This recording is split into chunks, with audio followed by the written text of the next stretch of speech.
Today's guest is Julie Scelfo. Julie is the founder and executive director of Get Media Savvy, a nonprofit initiative working to establish a healthy media environment for kids and families. Julie is a longtime journalist, a former staff writer for the New York Times, and a media ecologist. She's most popularly known as the author of The Women Who Made New York, a collection of biographies that reveal how women, and not just men, built one of the world's greatest cities. Julie earned a Bachelor's of Arts, cum laude, from Barnard College, Columbia University, and a master's degree in media ecology from New York University. In 2017, she received NYU's Dorothy Height Distinguished Alumni Award, named for the pioneering civil rights and women's rights activist. Julie Scelfo, welcome to Next Steps Forward. Thanks for having me here, Chris. It's a pleasure to be with you today. No, thanks so much for being with us today. I know how busy you are. As I mentioned, you're a media ecologist, and you've had a long, successful career as a journalist. We all know what a journalist is and what one does, but what is a media ecologist and what does one do? Or should the first question be, what is media ecology? And then what does a media ecologist do? So thanks for asking. I think my parents are still trying to figure out why I got a degree in something called media ecology. But media ecology is the name for studying information environments and the role information environments or media environments play in shaping human perception and, as a result, society. Because the way that we communicate and the methods we use to communicate often really reshape our perceptions and affects our decision making. So if you go back through human history and you look at the time we were living in caves, every time there was a major shift in civilization, it was actually predicated on a shift in our methods of communication. So when we developed writing as a species, it actually led to a lot of changes in the way we lived, the way we were able to trade, lots of major shifts. So media ecologists study this and apply it to our current media environment. And what drew you to that field? I guess I was just always curious about the ways in which media shaped human beings. From the time I was a kid in high school, I was always just sort of watching people follow trends and dressing the way they saw celebrities dress, or there would be an advertisement for something and everybody would run out and buy it. And I was sort of curious about the psychological drivers that made people so affected by information they received from different sources. So as an undergraduate, I actually designed my own major in the social sciences and looked at psychology, sociology, as well as political communication. And so media ecology was a program started at NYU by Neil Postman, who wrote a book years ago called Amusing Ourselves to Death. And I realized that what I had been thinking about was media ecology. I just didn't know the name for it. And what is the fundamental concept behind media ecology, and how does it differ from other approaches to studying media and communications? So that's a really great question. Media studies is kind of similar. Media, you could call media ecology media studies, but the particular approach of a media ecologist is someone who says, you can't only look at the media alone. You have to look at the context in which it's being understood. In popular parlance, you hear people talking about intersectionality. And really what that means is that you can't only look at one lens to think about a situation. You need multiple lenses. So a media ecologist would say, okay, not only is our podcast growing right now, but what else is happening in society that is making people so interested in podcasts? What values, what qualities, facets of the podcast listening experience are meaningful to people, and why in this current contemporary moment in society is that so valuable to people? So that's really the difference between media ecology and media studies. And in terms of sort of a theoretical underpinning that you could take to other applications, a media ecologist also studies a lot of anthropology. So if you go back and you look at work by guys like, Walter Ong, he wrote a book called Orality and Literacy, in which he tried to document the huge differences between societies that existed in oral cultures versus those that live in written cultures. And what's really interesting about that is that since the rise of social media and the internet, you actually see a return to a lot of the qualities that existed during the times of oral societies, as opposed to the qualities that evolved out of the era of literacy. So anyway, it's about taking these sort of lens of analysis and applying it to entire media systems. I want to go back to something you just touched on a moment ago regarding podcasts and their growing increased interest. We know there's been a ton of studies done in terms of society in general having about a 90-second attention span when it comes to social media and videos. But your point with podcasts, their popularity has grown, exponentially, certainly throughout COVID. They're mostly significantly longer than 90 seconds. Is any thought there in terms of why podcasts are so popular versus the average attention span of watching a video clip? Oh, do I have thoughts, Chris? I mean, Is that our we second can get show? into it if you want. I mean, this is part of Get Media Savvy, because what's happened now is in the era of the internet and in social media, we have what I would call a very dysfunctional media environment, where not only did 24-hour cable sort of open up the possibility of us getting nonstop information, but there is endless information from endless sources, and 99.9% of it is junk. Junk can be fun, and I love watching bad television as much as anyone else, but there's a place and a time for it. And if we are constantly filling our brains and our bodies with junk information, it leaves us hungry for nutrition. It leaves us hungry for quality. And it also can really overwhelm us. And that's sort of, we can talk about that later, but it was in my reporting about some of the really detrimental effects of the media environment that we are living in that made me realize we needed to make some serious changes. So yeah, I would venture to say that it's the mess of the most of the media environment that we all live in now, and the way we're inundated with garbage that has a lot of us people who like to think critically, looking for quality information sources where our brains can actually absorb things in longer increments than 90 seconds. I love what you just said, your quote of extraordinarily dysfunctional and very unhealthy in terms of the current media environment. I think that dovetails perfectly in the next question of what role does media play in shaping our perceptions and thought processes, and how much has that role changed in the past 5, 10, 20 years? So, when we're born as infants, the information that we get is primarily from our parent, really primarily a mother, right? And you hear the sounds, you see things, and all the information we intake into our bodies and brains comes from what's happening around us. Media are products, usually, or content that human beings produce, and we make choices about what they look like, what they sound like, what the duration is. And it's been over the last century that we've seen this incredible evolution from human beings taking in media for just a small portion of the day, and the rest of their lives being spent doing interpersonal, real life interaction with human beings, versus where we are now, where adults are spending upwards of 10 hours on a screen every day. And the data suggests even young people can be on their screens as many as 6, 7, 8, 9 hours a day.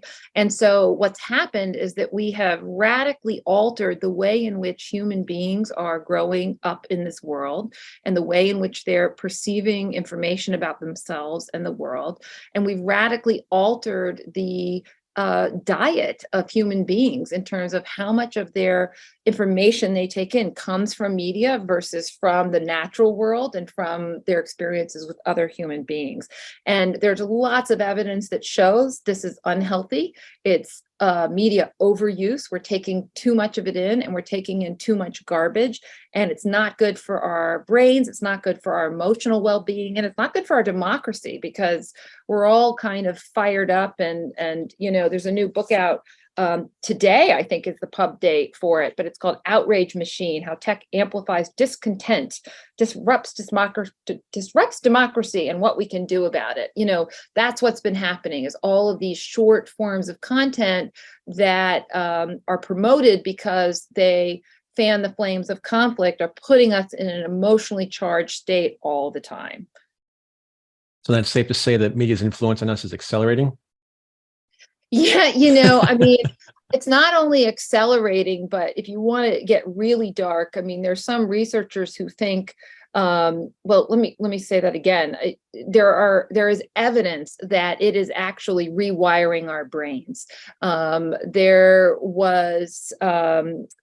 been a lot of research showing that the neural pathways that sort of need to grow in order to allow us to be patient, allow us to read long books, allow us to tolerate discomfort.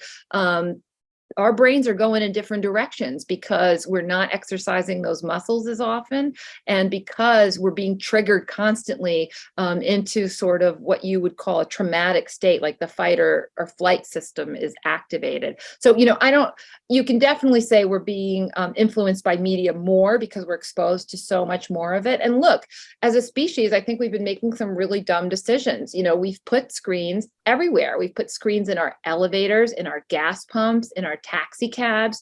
I'm a news junkie. I'm a journalist, but I'm also a parent. I have 3 sons. And when you made the introduction, you mentioned my work, but not that part of my experience. And that has really influenced me because I vividly remember taking my oldest son in a taxi once to go see a show together. And a news report came up on the taxi screen about an axe murderer, killing 3 people in this bloody apartment. And my son was like 8 or 9 years old. I mean, no child needs to receive that information. So I was quickly like, look out the window. But I was also so mad. Why have we put these screens in the back of taxi cabs? We don't need to be entertained constantly. So media is influencing us, and we humans are responsible for these changes. You talked about your son. My wife and I, our youngest son, he just graduated elementary school, 11, going to middle school. And we just got him 2 days ago, his first phone, because that's sort of the graduation gift you get around here, and, starting to do more things independently. But the first thing we did was put those parental controls on and lock down when the phone can be opened and when it can be closed and what you can or cannot access. And that's a full-time job, just monitoring kids' social media activity. It's insane. Chris, it's not just insane. I would use a different words. I would say it's not possible. When my oldest was born, there were no iPhones, and Mark Zuckerberg worked at a small company called the Facebook. By the time my second was born and I took him to preschool, I noticed that all the other parents were taking photos of their children and posting them because they all were on Facebook. And now, that they were inadvertently training their kids to have to be photographed all the time and put their lives online. And now my third son is growing up in the world of TikTok. And even though I took TikTok app off his phone, his friends still send him TikToks. YouTube has, introduced these much shorter reels that kind of emulate TikTok. And so, I don't think it is humanly possible for any parent to limit the content. And unfortunately, I have now met too many parents who, despite all their efforts to monitor content and limit content, their children have been exposed to dangerous things, violent things. And I'm assuming this podcast is just for adults because this is not for children, but also suicidality, information about how to commit suicide, bullying, things that have led directly to children's deaths. So, I didn't know about wait until 8th when my children were that age. Wait until 8th is a pledge that parents can take where they don't give their kids phones the minute they get into middle school. They wait until 8th grade. I wish I had known about it, and I wish I had done it, because the second we give them these devices and access to the internet, there is a world of content that they can see and that will be promoted to them. And these tech companies are not doing what they need to do to empower parents to take control of their kids' media diets. They make these parental controls easy to override. There is no scheme these kids can't think of. They can hide apps on their phone. They can override them. My middle son once chose, there's something Apple gives called 1 more minute, where even when their time is supposed to be up, they can press 1 more minute and stay on an app for 1 more minute. My child did it for 6 hours once, 1 more minute for 6 hours in a day. And when I began researching it, you can look, anyone listening can look themselves. There are thousands of parents who have been begging Apple for years to get rid of that feature because of kids doing this, and they haven't still. We're going to talk about regulation later on, which you touched on briefly, and I never heard about the wait until 8. And I wish I knew that a week ago. I'm sorry, Chris. No, it's okay. That's a life lesson, I guess. Do media ecologists consider the media's impact on our social interactions and the formation of groups? And specifically, I'm thinking in particular about the followers of politicians who have a big social media footprint. And in general, how has the advent of digital media transformed these dynamics? Okay, Chris, you ask really good questions, and there have been like dozens of books written to try to address that question. And I have read many of them, and I will do my best to summarize it in a really short, summary. But, this goes back to the research that exists in social psychology and in psychology. Human beings are animals. We have a habit of thinking in terms of in groups and out groups. And people who have access to mass media have a much easier time in becoming popular and galvanizing people to be excited about a particular identity. And the strategies that leaders use are often very similar throughout history, whether you're talking about Hitler or Mussolini or anybody that has employed propaganda. If you study the propaganda techniques that Hitler used in terms of film, in terms of posters, ad campaigns, again, they all just always follow the same pattern. You talk about people being in groups and you talk about out groups and you convince everybody to bully one another. Dr. Seuss wrote a book about this. It's called The Sneetches. And The Sneetches is all about who has stars upon thars. And one group has stars and everybody wants the stars, and then they all get the stars. So they all take off the stars, and all, we can constantly define ourselves in terms of groups and create differences. It's also possible to have narratives of inclusivity. But the truth is they're not as dynamic, right? Conflict sells. And so these politicians who've been able to use the media to fan the flames of divisiveness have definitely been able to get bigger audiences. So a media ecologist, I can't speak for all of them, but certainly as part of my studies of media ecology, we looked at people throughout history who have used the media to build up support for their political views. And people can also effectively use the media to build up support for positive ideas, right? We all remember the Ice Bucket Challenge and how cool it was that social media could be employed in service of getting people excited to support a worthy cause. So, what media ecologists say about, Neil Postman used to say this all the time, that every media gives you something and it takes something away.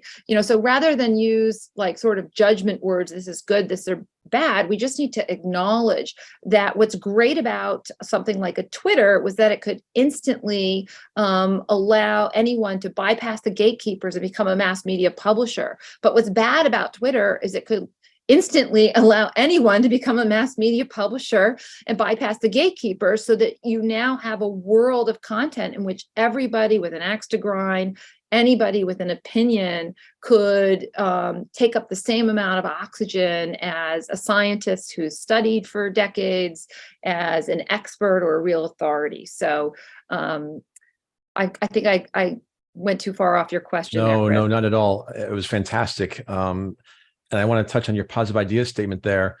That's something that this show, Next Steps Forward, is always focused on in terms of well-being, leadership through adversity.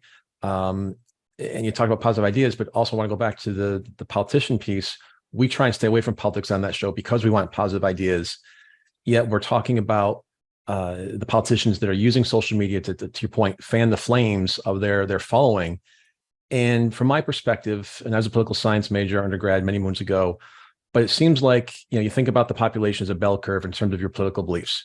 You've got the 5 or 10% on each wing, and then roughly 80% of us are somewhere in the grayish middle area. We'll agree to disagree more often than not. But how come it seems in today's very divisive world, which you've touched on, that the loudest ones with the biggest social media are the ones with the biggest bullpit out there? Is it because they're the ones making the most noise? And I ask because with 80% of us, roughly in that middle area, why aren't more people stepping up in that middle area saying, look, enough's enough. Let's flatten this out a little bit, or give me the bullhorn to give you my perspective on things. And again, just your own perspective on that. Well, it's not just my perspective, but there's been a lot of documentation how the algorithms for social media amplify content that is the most sticky. And as a journalist, I know that highly dramatic narratives always are more compelling than a boring narrative. The fact that a dog bites a man is not a news story because it happens every day, but man bites dog is a news story. It's unexpected, it's surprising. So any kind of content that has a high emotional impact, that is high conflict, if there's all of the things that have always attracted human beings to gossip throughout human history, anything that's prurient, sexual, unexpected, violent, these are things that we're just naturally drawn to. So these algorithms have been promoting that kind of content. And that's a big conflict that now is sort of coming before the courts, because these social media platforms have enjoyed legal immunity from any content on there under Section 230, but a lot of parents whose children have lost their lives because of what was directly promoted by social media, they are now suing to try to hold these platforms accountable for writing algorithms that promote kind of the worst ideas. So how does media literacy fit into things? And by that, I mean, what skills and knowledge are important for individuals to be media literate and to navigate media environments effectively and safely for our own mental and emotional well-being? So having media literacy skills, or being what I call media savvy, means that you understand fundamentally that all media is created by human beings and inherently is going to direct your information towards certain things and away from other things. And every time you get some information, you are by definition not getting other information. And that doesn't mean that someone's hiding from you. It's just that in this 60-minute podcast, you can only get 60 minutes worth of information in there. There might be 10 times as much information about media ecology out there, but we can't fit it in there. And so if you understand those things, then when you are reading a news article, a scientific article, you're reviewing research, it enables you to see that some information might be missing and that it's okay to sort of keep an open mind about what else might be out there. The other important thing about media literacy is that it helps you recognize that not all information is created equal. I believe in facts. Your name is Chris Meek, I believe. I don't know if that is your entire legal name. Maybe it's Christopher. Maybe it's not. Maybe you have a middle name. And to verify that it is in fact true, I, as a journalist, I wouldn't even take your word for it. I would look for legal documents and I would check out your birth certificate and I would check out, you see what I'm saying? There's ways of establishing facts, and the blurring of lines between professional journalist organizations and entertainment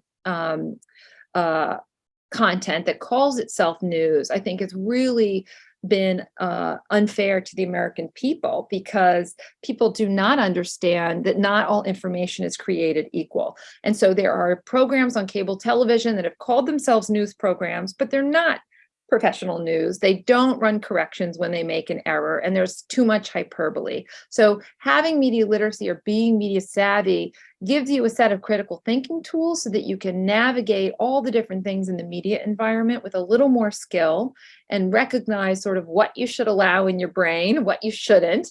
And we're all going to consume some junk content sometimes, but hopefully it makes you a little more empowered to make choices about what's best to put in your brain and what you should limit. Critical thinking skills. That's a phrase I haven't heard in a while. And I think social media might be getting rid of that for all of us, unfortunately. Yeah, I mean, and it's, by design. I mean, I opened up Twitter the other day. I don't actually go on that platform very much anymore because I just feel like it's junk content and I don't want to go down the rabbit hole of spending every day doing that. And I opened up the app, and a prominent CNN reporter who I have a lot of respect for posted that his dog died. And I was sad, of course, because that's awful and nobody likes losing a dog. But at the same time, I was like, wait a minute. Is this national news? Like, if you have taken on the responsibility to be a news leader and help provide the public with information that you deem is really important, as a journalist, like, I just don't think my story is the story everybody needs to hear, and social media has enabled everybody now to be a celebrity and have their own platform. And it's just created a mess. There's just too much content out there and it's overwhelming. And then quality things can't come through as easily.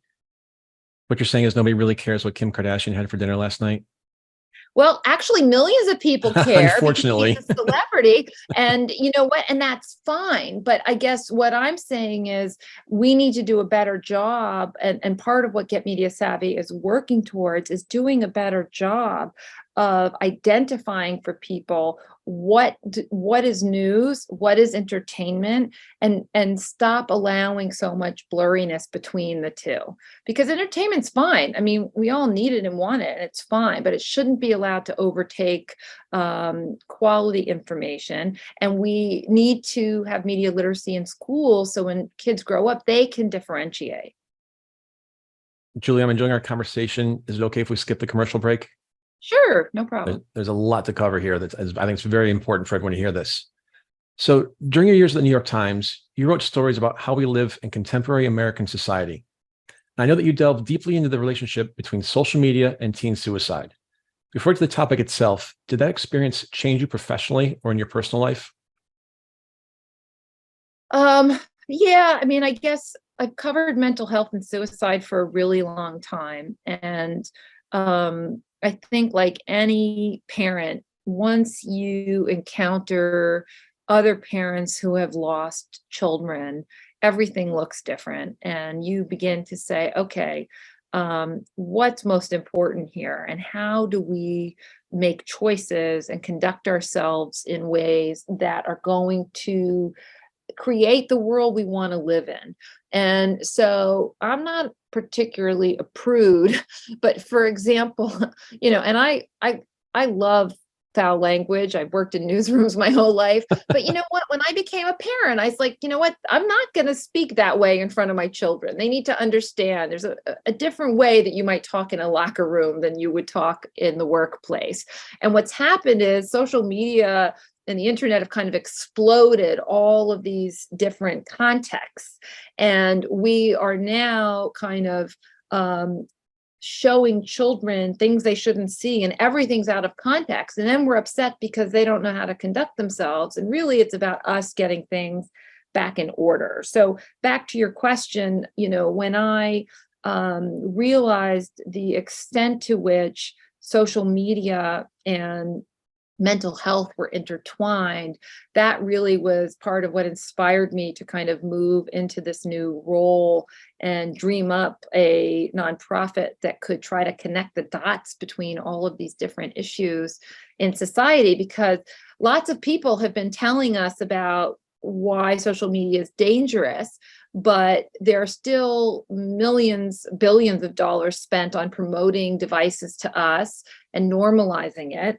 And then you have people who are working on fighting mis and disinformation, but a lot of times they're not really talking to parents who, if they understood how much disinformation is being shown to their children, then, I wouldn't have bought devices for my kids, which I did if I had understood what they were going to be exposed to. And those folks aren't talking to the mental health experts who literally have, we have a national crisis on our hand. The American Academy of Pediatrics declared a national crisis. The state of Colorado 2 years ago now declared a crisis because they ran out of pediatric psychiatric beds in their ERs. I mean, think about that. That's breathtaking. So we as a society really have to get, I think, things back on track. I appreciate what you just touched on. I founded and run a mental health nonprofit. And when I do, Google News search every day to see updated articles, type in mental health, at least 2.5 out of 4 are on children or teen mental health. And it is a crisis that, from the highest mountain, I want to scream out there that people need to be aware of it. Parents have to open their eyes and just become involved and engaged. To your point, it's more than a full-time job, but we have to keep trying to do something. Well, it's not, I had an op-ed in the San Francisco Chronicle a couple of weeks ago. And what I said was that it's not enough to keep plugging the holes in the dike. Like, we need to recognize that there has been a sea change, and we need to put some limits in what content our kids have access to and when they can use devices. The big landscape where this is playing out now is actually in schools, because teachers cannot teach with kids on their cell phones. But sometimes in classrooms, they're assigning homework on Google Classroom, and they tell their kids to take out their phone. Now, the second you take out their phone, you have these algorithms in these social media feeds created by the best designers in the world, who are paid lots of money to do everything they can to get your attention. And our brains are wired to become addicted to those little vibrations, those likes, those hearts. And so it's not really fair to a 12-year-old to say, don't look at social media when you're using your phone, for math. How are they supposed to ignore that? So what we're doing is bringing people together and looking at the best research out there. And we're going to be proposing some guidelines on when these things should come into schools, when they shouldn't. We're really listening to the Surgeon General, who came out and said he does not think children under 13 should be anywhere near social media. And we've even heard from other people that 16 is a more reasonable cutoff. Well, I think this seems like a good point for you to tell us about Get Media Savvy. How and when did it start? What is your geographic reach? Who's your target audience? And how's it going? What keeps it going?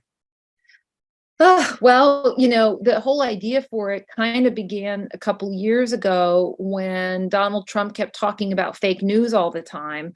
And as a journalist, it made me really frustrated, because I had devoted my entire career to fact checking every single word, letter, and sentence of every story I had ever published. And I'd certainly made a couple mistakes because I'm a human being, but it wasn't fake news.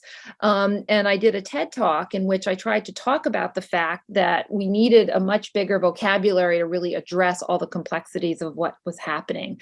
And I didn't want to talk about media literacy, because when you say that, it kind of puts people to sleep. I think media literacy is a really boring name. So getting media savvy was my way of trying to rebrand it and encourage people to pay more attention to the resources that media literacy offers.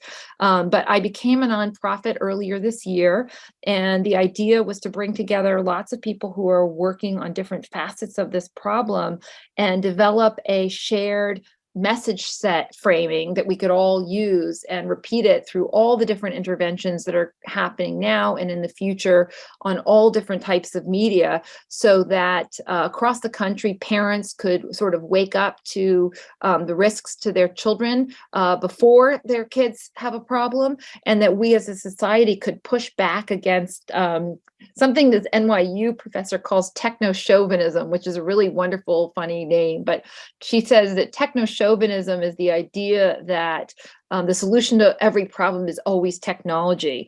And it's not.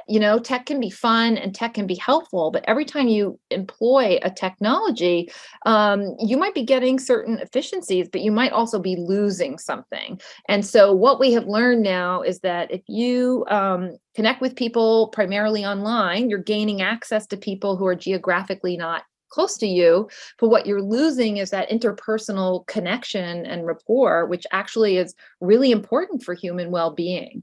Or that if you get all your news from Twitter, maybe you're getting a lot of information from a broader array of information sources, which is a good thing maybe. But what's bad is that you don't know what of it is true. You don't know if any of it's been vetted, fact-checked. So Get Media Savvy is subsisting right now on donations. Actually, most of the inaugural donations came from me. It's something that the work I've been doing pro bono, but we are putting together a couple of different media campaigns that will come out in the not too distant future. We have some wonderful partners, and in the fall or spring, we'll be introducing a group that's specifically designed to give parents the support that they need and to join parents together as a political force so that we can support initiatives in Washington to insist on regulation that every other form of mass media has always had throughout this country's history. If people want to get involved or to donate, where can they learn more about Get Media Savvy? Thank you for asking. The website is www.getmediasavvy.org, and all of the information is there. We have a team of amazing founding advisors who are preeminent researchers in the field, people who are completely devoted to child mental health, people who understand the intricacies of media, as well as people who work in media, and a couple of celebrities who are deeply concerned about child well-being. And we really appreciate all of their involvement. But right now, we're just asking people to sign up for our newsletter so that we can keep them updated. We don't want to use social media as the primary method of communicating. And we also are really respectful on inboxes because we realize people are inundated with so much. The last thing they need is another message every single day. So we only send out occasional announcements when there's really something for them to learn or get involved in. And again, that's getmediasavvy.org. So Julie, you were right when I shared our Q&A before the show today that there's way too much content on here. And my communications director, Eric, did a hell of a job on this. But something I want to focus on, we touched on briefly before. One story that you covered was the tragic death of a University of Pennsylvania freshman named Madison Holleran. Who was Madison Holleran, and how did social media shape her life? Madison was a beautiful, beautiful young woman at the University of Pennsylvania who was also a very accomplished athlete. And unfortunately, she died by suicide a few years ago in the same calendar year or school year as several of her classmates. And whenever there is a cluster of suicides on a campus, it raises red flags that everybody becomes very concerned. And in the case of Madison Holleran, this was sort of in the earlier years of Instagram, people were particularly troubled because her feed was filled with all these glowing photos. And in fact, she posted a photo of a restaurant outside she had been at with her friends on the same night that she decided to end her life. And so there was a real disconnect in what people were seeing and what was happening internally. So I don't know enough about Madison's internal life that I would feel comfortable describing how social media had shaped her life. But what I can tell you is that it was really an eye-opening experience for the university and for her peers because they could really see that what she presented externally and through her social media feed had very little to do with what was happening internally. And again, that's sort of the nature of media, right? You know, we're doing a podcast right now, and thankfully everybody can't see how disheveled I am today, right? And if they did, then maybe nobody would want to listen. And you know, Instagram is a visual medium, television is a visual medium. It favors appearance, and appearances are nice, and good-looking people are nice to look at. But not everybody looks like a supermodel, except for you, Chris, who I tell you have, you know, had another career doing that. But if we live in a world that is so visually oriented and we began saying people have to look a certain way, we miss out on all kinds of talent and all kinds of other gifts that maybe aren't visual. So in that particular case, and that story I did for the New York Times. It's on my website is juliescelfo.com, and I have many of my articles there. People can find it easily there if they want to read it. But that story actually tracked a different University of Pennsylvania student who had attempted to take her own life and had eventually kind of overcome the hold that social media and depression had on her. She was an amazing, amazing person. And she was really brave, I think, in telling her story because she wanted to inspire others. But, this is a real issue. Unfortunately, we are seeing an uptick not only in depression and in suicide, but in self-harm, in eating disorders. We are seeing suicide affecting populations that used to have lower rates than their peers, an increase in Black youth, Hispanic youth. I mean, it's terrible. It's just terrible. And we all can't help it. When we look at Instagram, we feel like we're missing out, and we often turn that on ourselves. Well, like you said, it's a crisis right now. And so I'm glad you're out there being part of the tip of the spear for us on that. Are there any specific social media platforms that are associated with higher rates of teen suicide or self-harm? Or is it simply a matter of unrealistic expectations and comparisons? So, Chris, I wish I could answer that question for you. And there's a lot of researchers who would like to answer that question for you. But, and it's an issue that numerous folks who are interested in tech reform have spoken about. But right now, these social media platforms operate like a black box. They have all the data and we don't have access to it. And the only time we've gotten access is when there's been a whistleblower who's revealed it. So, for example, in my lay opinion, would have bet everything I owned on the date that Instagram changed an algorithm, because I noticed many professional women I follow started sharing sexy selfies, and they made notes in it that the algorithms had stopped showing their feeds to people. And so writers who had never kind of showed a revealing photo were suddenly in bathing suits.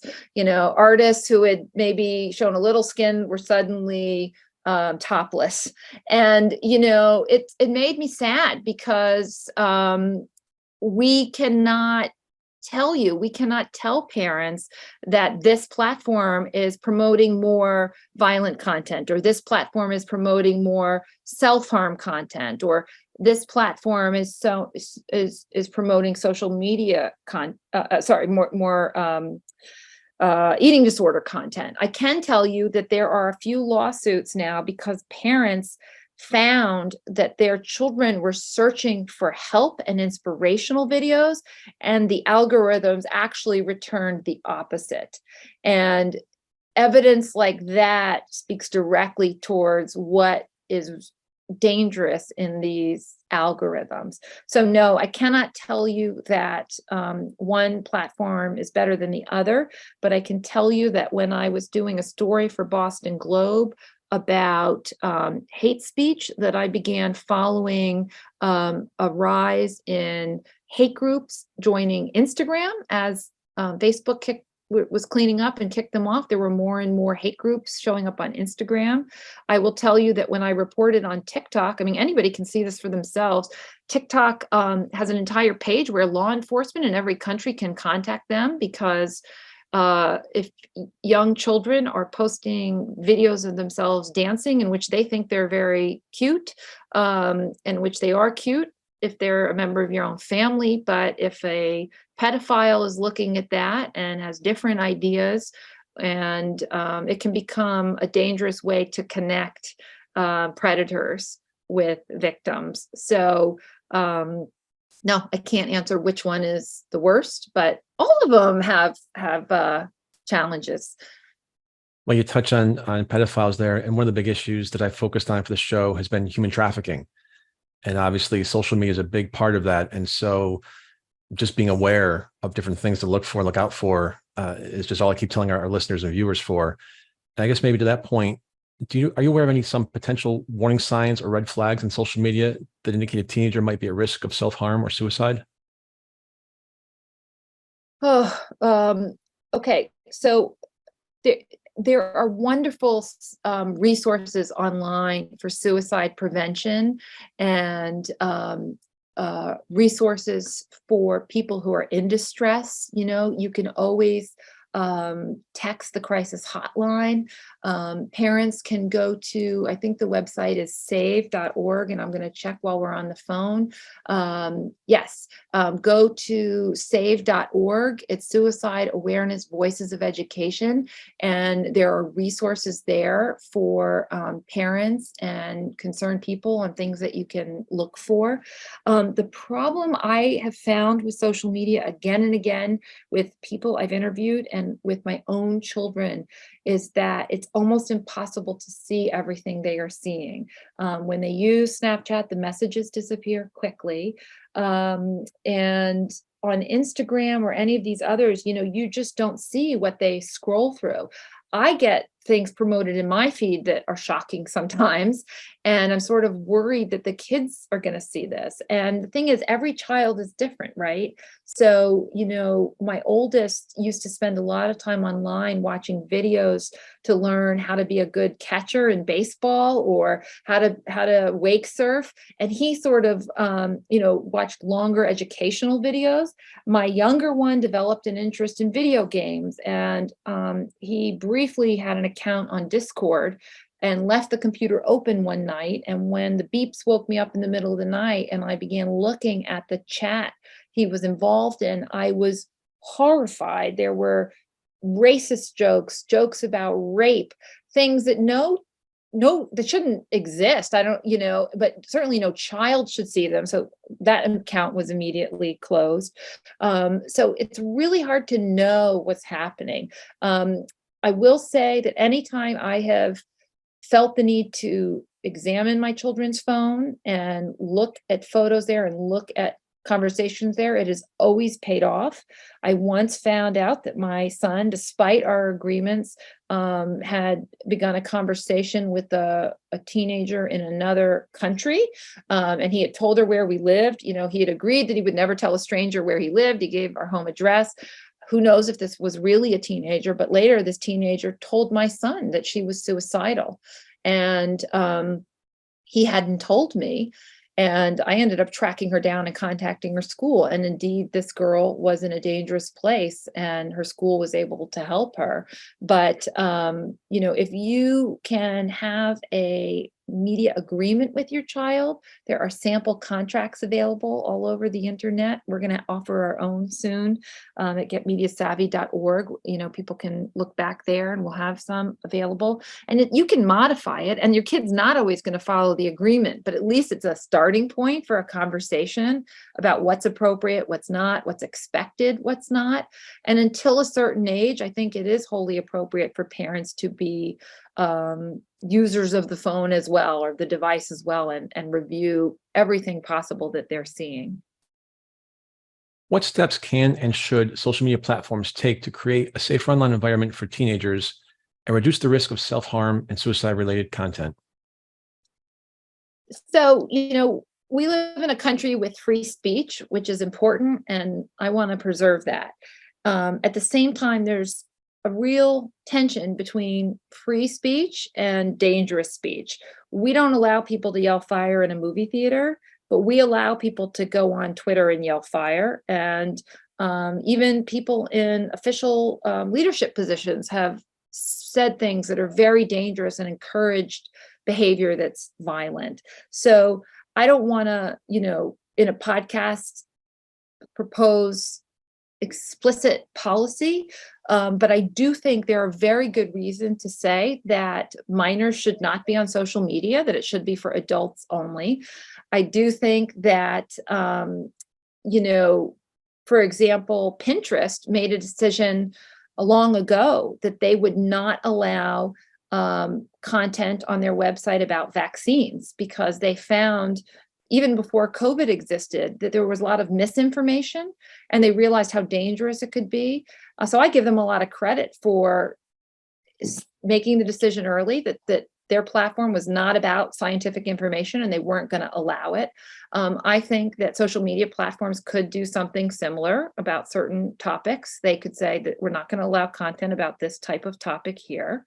And, I also think there should be guardrails up about ownership and access. When Twitter started, I had a blue check mark, and I had a blue check mark because I really was Julie Scelfo from the New York Times.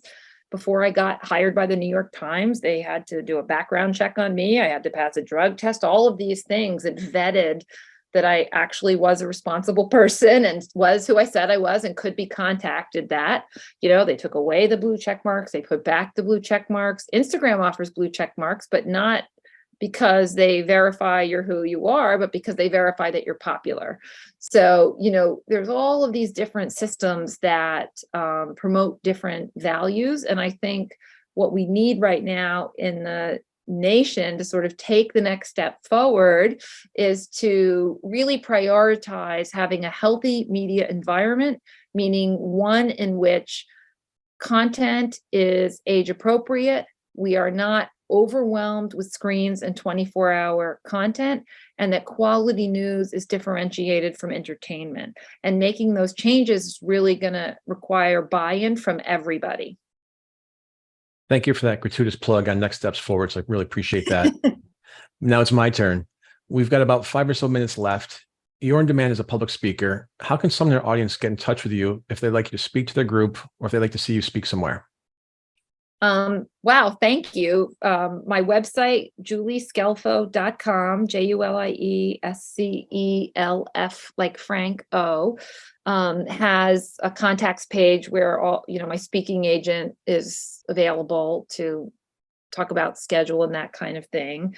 I have a sliding scale on what I charge. I try to make myself available to classrooms and nonprofit groups as much as possible. I also work with a number of people in the media literacy and the mental health space, and I'm always thrilled when I can make a recommendation for other speakers if I'm not available. I really think the most important thing we can do now as a community is to come together to support both increased and improved regulations on social media platforms. There's a bill called KOSA, the Kids Online Safety Act in Washington, and we all should be behind that. I also think that it is way overdue that media literacy become mandatory in classrooms K through 12. Obviously, what you're teaching a 12th grader is very different than what you teach in kindergarten, but even when you're have young children and you begin to tell them when you're watching cartoons that that's not real, and that no, you cannot hit your brother with a sledgehammer the way Tom and Jerry are doing it, and no, if you buy that video that buy that toy that makes it look like you'll fly away like a helicopter, you can't really fly like a helicopter. I mean, that's media literacy. So supporting laws, getting mandatory media literacy, and saying no to the overuse of screens in every setting.